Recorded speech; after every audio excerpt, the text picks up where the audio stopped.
Hello, my name is Muazib Ramdan Albari, and my last number digit is 062. So I'm here. I want to presentation and discussion about the impact of nickel mining in Raja Ampat and the threat of ectourism. So Raja Ampat, located in southwest Papua, is known as one of most biodiverse marine ecosystem in the world. This region features 75% of the world coral species and numerous endemic marine species and world-class ecotourism potential.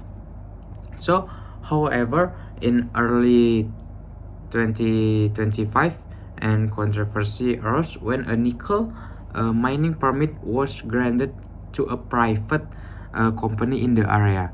So after protests from local community, environmental NGOs, and tourism stakeholder, President Joko Widodo decided to revoke the mining permit and citing damage to mangrove forests, coral reef, and marine pollution.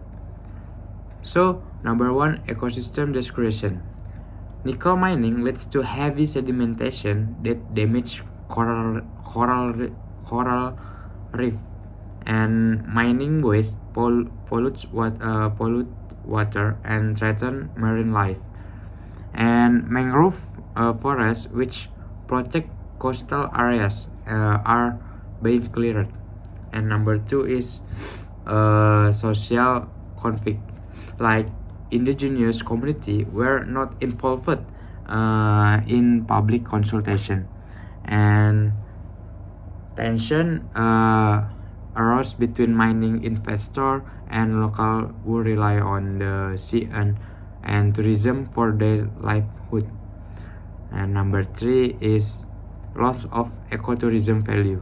So Raja Ampat is Indonesian flagship sustainable tourism site, and mining threaten revenue from diving tourism, conservation effort, and local government income. So I have a solution or recommendation. Like number one is strengthening environmental regulation. It's like the government should clearly delineate marine conservation and conservation zones and restricted economic zone. And independent environmental audit must be conducted before and during any mining permit issuance. And number two, national moratorium on mining in ecotourism areas, like implement a national moratorium on mineral mining in highly biodiverse regions such as Raja Ampat, and revise national spatial plan to prevent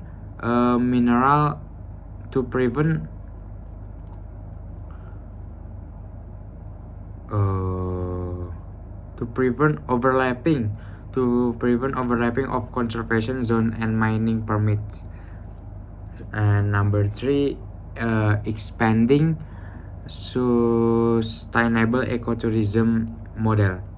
So strengthen partnership between the government, NGO, and indigenous community to develop conservation-based tourism, and invest in education, local tour guide training, and eco-friendly tourism infrastructure.